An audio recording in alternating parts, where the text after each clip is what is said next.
नमस्कार दोस्तों, श्री कथा चैनल में आप सभी बहनों का स्वागत है। भगवान शंकर जी व माता पार्वती जी का आशीर्वाद आप पर सदा बना रहे। ओम त्र्यंबकं यजामहे सुगंधिं पुष्टिवर्धनम् उर्वारुकमिव बन्धनान् मृत्युमुक्षीयमामृतात्। 16 सोमवार का पूजन प्रदोष काल में किया जाता है। हाथ में पान पत्र, सुपारी, जल, अक्षत, सिक्का लेकर व्रत का संकल्प करें। मंत्र का उच्चारण करें। ओम शिव शंकर मीशानम द्वादशार्दनम त्रिलोचनम उमा सहितं देव शिवम आव्याहम्यम्। यह व्रत कन्याओं को मनपसंद पति प्राप्ति के लिए अनिवार्य रूप से रखना चाहिए, क्योंकि सबसे पहले माता पार्वती ने स्वयं किया था और उनकी कड़ी तपस्या और व्रत के शुभ प्रभाव से पार्वती को भगवान शंकर पति के रूप में प्राप्त हुए थे। 16 सोमवार व्रत रखने से दाम्पत्य जीवन की खुशहालता रहती है। 16 सोमवार व्रत में आटे, गुड़ और घी से चूरमा बनाकर भगवान शंकर जी को भोग लगाया जाता है। चैत्र मार्गशीर्ष और वैशाख माह के पहले सोमवार से भी इसे आरंभ कर सकते हैं। शिव पूजा प्रदोष काल में पुण्य फलदायी होती है। ओम नमः शिवाय, ओम नमः शिवाय। अब मैं आपको 16 सोमवार व्रत की कथा सुनाती हूँ। उससे पहले आप हमारे चैनल को सब्सक्राइब कर लीजिए और वीडियो को लाइक कर दीजिए। कथा प्रारंभ होती है। एक बार भगवान शिव जी पार्वती के साथ भ्रमण करते हुए मृत्युलोक की अमरावती नगर में पहुँचे। उस नगर के राजा ने भगवान शिव का एक विशाल मंदिर बनवा रखा था। शिव और पार्वती उस मंदिर में रहने लगे। एक दिन पार्वती ने भगवान शिव से कहा, हे प्राणनाथ, आज मेरी चौरस खेलने की इच्छा हो रही है। पार्वती की इच्छा जानकर शिव पार्वती के साथ चौरस खेलने बैठ गए। खेल प्रारंभ होते ही उस मंदिर का पुजारी वहां आ गया। माता पार्वती जी ने पुजारी जी से पूछा कि हे पुजारी जी, यह बताइए कि इस बाजी में किसकी जीत होगी। तो ब्राह्मण ने कहा कि महादेव जी की, परंतु चौरस में शिव जी की पराजय हुई और माता पार्वती जी जीत गईं। तब ब्राह्मण को उन्होंने झूठ बोलने के अपराध में कोढ़ी होने का श्राप दिया। शिव और पार्वती उस मंदिर से कैलाश पर्वत लौट गए। पार्वती जी के श्राप के कारण पुजारी कोढ़ी हो गया। नगर के स्त्री पुरुष उस पुजारी की परछाई से भी दूर दूर रहने लगे। कुछ लोगों ने राजा से पुजारी की कोढ़ी हो जाने की शिकायत की, तो राजा ने किसी पाप के कारण पुजारी के कोढ़ी हो जाने का विचार कर उसे मंदिर से निकलवा दिया। उसकी जगह दूसरे ब्राह्मण को पुजारी बना दिया। कोढ़ी पुजारी मंदिर के बाहर बैठकर भिक्षा मांगने लगा। कई दिनों के पश्चात स्वर्गलोक की कुछ अप्सराएं उस मंदिर में पधारी और उसे देखकर कारण पूछा। पुजारी ने निसंकोच पुजारी से उन्हें भगवान शिव और पार्वती जी के चौरस खेलने और पार्वती जी के शाप देने की सारी कहानी सुनाई। तब अप्सराओं ने पुजारी से 16 सोमवार का विधि व्रत रखने को कहा। पुजारी द्वारा पूजन विधि पूछने पर अप्सराओं ने कहा, सोमवार के दिन सूर्य से पहले उठकर स्नान आदि से निवृत्त होकर स्वच्छ वस्त्र पहनकर आधा सेर गेहूं के आटा लेकर उसके 3 अंग बनाना, फिर घी का दीपक जलाकर गुड़, नवेद, बेलपत्र, चंदन, अक्षत, फूल, जनेऊ का जोड़ा लेकर प्रदोष काल में भगवान शिव की पूजा अर्चना करना। पूजा के बाद 3 अंगों में एक अंग भगवान शिव को अर्पण करके एक आप ग्रहण करें शेष 2 अंगों को भगवान का प्रसाद मानकर वहां उपस्थित स्त्री पुरुषों और बच्चों को बांट देना। इस तरह व्रत करते हुए जब 16 सोमवार बीत जाएं तो 17वें सोमवार को 1 पाव आटे की बाटी बनाकर उसमें घी गुड़ मिलाकर चूरमा बनाना। फिर भगवान शिव को भोग लगाकर वहां उपस्थित स्त्री पुरुष और बच्चों को प्रसाद बांट देना। इस तरह 16 सोमवार व्रत करने का और व्रत कथा सुनने से भगवान शिव तुम्हारे कोढ़ को नष्ट करके तुम्हारी सभी मनोकामनाएं पूर्ण कर देंगे। इतना कहकर अप्सराएं स्वर्ग लोक को चली गईं। पुजारी ने अप्सराओं के कथानुसार 16 सोमवार का विधिवत व्रत किया। फलस्वरूप भगवान शिव की अनुकंपा से उसका कोढ़ नष्ट हो गया। राजा ने उसे फिर मंदिर का पुजारी बना दिया। वह मंदिर में भगवान शिव की पूजा करता आनंद से जीवन व्यतीत करने लगा। कुछ दिनों बाद पुनः पृथ्वी का भ्रमण करते हुए भगवान शिव और पार्वती उस मंदिर में पधारे। स्वस्थ पुजारी को देखकर पार्वती ने आश्चर्य से उसके रोग मुक्त होने का कारण पूछा, तो पुजारी ने उन्हें 16 सोमवार व्रत करने की सारी कथा सुनाई। पार्वती जी भी व्रत की बात सुनकर बहुत प्रसन्न हुई और उन्होंने पुजारी से इसकी विधि पूछकर स्वयं 16 सोमवार व्रत का प्रारंभ किया। पार्वती जी उन दिनों अपने पुत्र कार्तिकेय के नाराज होकर दूर चले जाने से बहुत चिंतित रहती थीं। वे कार्तिकेय को लौटा लाने के अनेक उपाय कर चुकी थीं, लेकिन कार्तिकेय लौटकर उनके पास नहीं आ रहे थे। 16 सोमवार का व्रत करते हुए पार्वती ने भगवान शिव से कार्तिकेय के लौटने की मनोकामना की। व्रत समापन के तीसरे दिन सचमुच कार्तिकेय वापस लौट आए। कार्तिकेय ने अपने हृदय परिवर्तन के संबंध में पार्वती जी से पूछा, हे माता, आपने ऐसा कौन सा उपाय किया था जिससे मेरा क्रोध नष्ट हो गया और मैं वापस लौट आया? तब पार्वती जी ने कार्तिकेय को 16 सोमवार के व्रत की कथा कह सुनाई। कार्तिकेय अपने एक ब्राह्मण मित्र ब्रह्मदत्त के परदेश चले जाने से बहुत दुखी थे। उसको वापस लौटाने के लिए कार्तिकेय ने 16 सोमवार का व्रत करते हुए ब्रह्मदत्त के वापस लौट आने की कामना प्रकट की। व्रत के समापन के कुछ दिनों के बाद मित्र लौट आया। ब्राह्मण ने कार्तिकेय से कहा, प्रिय मित्र, तुमने ऐसा कौन सा उपाय किया था जिससे परदेश में मेरे विचार एकदम परिवर्तित हो गए और मैं तुम्हारा स्मरण करते हुए लौट आया? कार्तिकेय ने अपने मित्र को भी 16 सोमवार की व्रत की कथा विधि सुनाई। ब्राह्मण मित्र व्रत के बारे में सुनकर बहुत खुश हुआ। उसने भी व्रत किया। 16 सोमवार व्रत का समापन करने के बाद ब्रह्मदत्त विदेश यात्रा पर निकला। वहां नगर के राजा हर्षवर्धन की बेटी राजकुमारी गुंजन का स्वयंवर हो रहा था।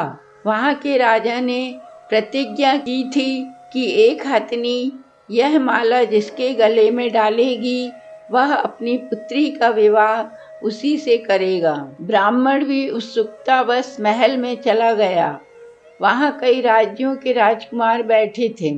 तभी एक सजी धजी हथनी सूंड में जयमाला लिए वहां आई। हथनी ने ब्राह्मण के गले में जयमाला डाल दी। फलस्वरूप राजकुमारी का विवाह ब्राह्मण से हो गया। एक दिन उसकी पत्नी ने पूछा, हे प्राणनाथ, आपने कौन सा शुभ कार्य किया था जो उस हथनी ने राजकुमारों को छोड़कर आपके गले में जयमाला डाल दी? ब्राह्मण ने 16 सोमवार व्रत की विधि बताई। अपने पति से 16 सोमवार का महत्व जानकर राजकुमारी ने पुत्र की इच्छा से 16 सोमवार का व्रत किया। निश्चित समय पर भगवान शिव की अनुकंपा से राजकुमारी के एक सुंदर, सुशील व स्वस्थ पुत्र पैदा हुआ। पुत्र का नामांकन गोपाल के रूप में हुआ। बड़ा होने पर पुत्र गोपाल ने भी माँ से एक दिन प्रश्न किया कि मैंने तुम्हारे ही घर जन्म लिया, इसका क्या कारण है? माता गुंजन ने पुत्र को 16 सोमवार व्रत की जानकारी दी। व्रत का महत्व जानकर गोपाल ने भी व्रत करने का संकल्प किया। गोपाल जब 16 वर्ष का हुआ तो उसने राज्य पाने की इच्छा से 16 सोमवार का विधिवत व्रत किया। व्रत समापन के बाद गोपाल घूमने के लिए समीप के नगर में गया। वहाँ के वृद्ध राजा ने गोपाल को पसंद किया और बहुत धूमधाम से अपनी पुत्री राजकुमारी मंगला का विवाह गोपाल के साथ कर दिया। 16 सोमवार के व्रत करने से गोपाल महल में पहुंचकर आनंद से रहने लगा। 2 वर्ष बाद वृद्ध राजा का निधन हो गया तो गोपाल को उस नगर का राजा बना दिया गया। इस तरह 16 सोमवार व्रत करने से गोपाल की राज्य पाने की इच्छा पूर्ण हो गई। राजा बनने के बाद भी वह विधिवत 16 सोमवार का व्रत करता रहा।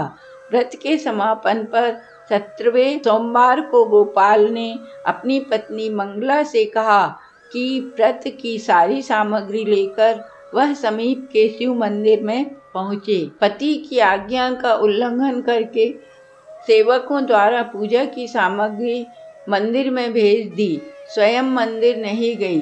जब राजा ने भगवान शिव की पूजा पूरी की तो आकाशवाणी हुई, हे राजन, तेरी रानी ने 16 सोमवार व्रत का अनादर किया है, सो रानी को महल से निकाल दे, नहीं तो तेरा सब वैभव नष्ट हो जाएगा। आकाशवाणी सुनकर उसने तुरंत महल में पहुंचकर अपने सैनिकों को आदेश दिया कि रानी को दूर किसी नगर में छोड़ आओ। सैनिकों ने राजा की आज्ञा का पालन करते हुए तत्काल उसे घर से निकाल दिया। रानी भूखी प्यासी उस नगर में भटकने लगी। रानी को उस नगर में एक बुढ़िया मिली। वह बुढ़िया सूत काट कर बाजार में बेचने जा रही थी, लेकिन उस बुढ़िया से सूत उठ नहीं रहा था। बुढ़िया ने रानी से कहा, बेटी, यदि तुम मेरा सूत उठाकर बाजार तक पहुंचा दो और सूत बेचने में मेरी मदद करो तो मैं तुम्हें धन दूंगी। रानी ने बुढ़िया की बात मान ली, लेकिन जैसे ही रानी ने सूत की गठरी को हाथ लगाया तभी जोर की आंधी चली और गठरी खुल जाने से सारा सूत आंधी में उड़ गया। बुढ़िया ने उसे फटकार कर भगा दिया। रानी चलते चलते नगर में एक तेली के घर पहुंची। उस तेली ने तरस खाकर रानी को घर में रहने के लिए कह दिया, लेकिन तभी भगवान शिव के प्रकोप से तेली के तेल से भरे मटके एक एक करके फूटने लगे। तेली ने भी भगा दिया। भूख प्यास से व्याकुल रानी वहां से आगे की ओर चल पड़ी। रानी ने एक नदी पर जल पीकर अपनी प्यास शांत करनी चाहिए तो नदी का जल उसके स्पर्श से सूख गया। अपने भाग्य को कोसती हुई रानी आगे चल दी। चलते चलते रानी एक जंगल में पहुंची। उस जंगल में एक तालाब था, उसमें निर्मल जल भरा हुआ था। निर्मल जल देखकर रानी की प्यास तेज हो गई। रानी ने तालाब की सीढ़ियां उतरकर जैसे ही जल को स्पर्श किया तभी उस जल में असंख्य कीड़े उत्पन्न हो गए। रानी ने दुखी होकर उस गंदे जल को पीकर अपनी प्यास शांत की। रानी ने एक पेड़ की छाया में बैठकर कुछ देर आराम करना चाहा तो उस पेड़ के पत्ते पल भर में सूखकर बिखर गए। रानी दूसरे पेड़ के नीचे जाकर बैठी। जिस पेड़ के नीचे बैठती वही सूख जाता। वन और सरोवर की यह दशा देखकर वहां के ग्वाले बहुत हैरान हुए। ग्वाले रानी को समीप के मंदिर में पुजारी जी के पास ले गए। रानी के चेहरे को देखकर ही पुजारी जान गए कि रानी अवश्य किसी बड़े घर की है, भाग्य के कारण दर दर भटक रही है। पुजारी ने रानी से कहा, पुत्री, तुम कोई चिंता नहीं करो, मेरे साथ इस मंदिर में रहो, कुछ ही दिनों में सब ठीक हो जाएगा। पुजारी की बातों से रानी को बहुत सांत्वना मिली। रानी उस मंदिर में रहने लगी। रानी भोजन बनाती तो सब्जी जल जाती, आटे में कीड़ा पड़ जाते, जल से बदबू आने लगती। पुजारी भी रानी के दुर्भाग्य से बहुत चिंतित होते हुए बोले, हे पुत्री, अवश्य ही तुझसे कोई अनुचित काम हुआ है, जिसके कारण देवता तुझसे नाराज हैं और उनकी नाराजगी के कारण ही तुम्हारी यह दशा हुई है। पुजारी की बात सुनकर रानी ने अपने पति के आदेश पर मंदिर में न जाकर शिव की पूजा नहीं करने की सारी कथा सुनाई। पुजारी ने कहा, अब तुम कोई चिंता नहीं करो, कल सोमवार है और कल से तुम 16 सोमवार के व्रत करना शुरू कर दो। भगवान शिव अवश्य तुम्हारे दोषों को क्षमा कर देंगे। पुजारी की बात मानकर रानी ने 16 सोमवार के व्रत प्रारंभ कर दिए। रानी सोमवार का व्रत करके शिव की विधिवत पूजा अर्चना की तथा व्रत कथा सुनने लगी। जब रानी ने 17वें सोमवार को विधिवत व्रत का समापन किया तो उधर उसके पति राजा के मन में रानी की याद आई। राजा ने तुरंत अपने सैनिकों को रानी को ढूंढकर लाने के लिए भेजा। रानी को ढूंढते हुए सैनिक मंदिर में पहुंचे और रानी से लौटकर चलने के लिए कहा। पुजारी ने सैनिकों को मना कर दिया और सैनिक निराश होकर लौट गए। उन्होंने लौटकर राजा को सारी बात बताई। राजा स्वयं उस मंदिर में पुजारी के पास पहुंचे और रानी को महल से निकाल देने का कारण पुजारी जी से क्षमा मांगी। पुजारी ने राजा से कहा, यह सब भगवान शिव के प्रकोप के कारण हुआ है। इतना कहकर रानी को विदा किया। राजा के साथ रानी महल में पहुंची। महल में बहुत खुशियां मनाई गईं। पूरे नगर को सजाया गया। राजा ने ब्राह्मणों को अन्न, वस्त्र और धन का दान दिया। नगर में निर्धनों को वस्त्र बांटे गए। रानी 16 सोमवार का व्रत करते हुए महल में आनंद पूर्वक रहने लगी। भगवान शिव की अनुकंपा से उसके जीवन में सुख ही सुख भर गए। 16 सोमवार के व्रत करने और कथा सुनने से मनुष्य की सभी मनोकामनाएं पूर्ण होती हैं और जीवन में किसी भी तरह की कमी नहीं होती। स्त्री पुरुष आनंद पूर्वक जीवन यापन करते हुए मोक्ष को प्राप्त करते हैं। बोलो शंकर पार्वती जी की जय। ओम नमः शिवाय।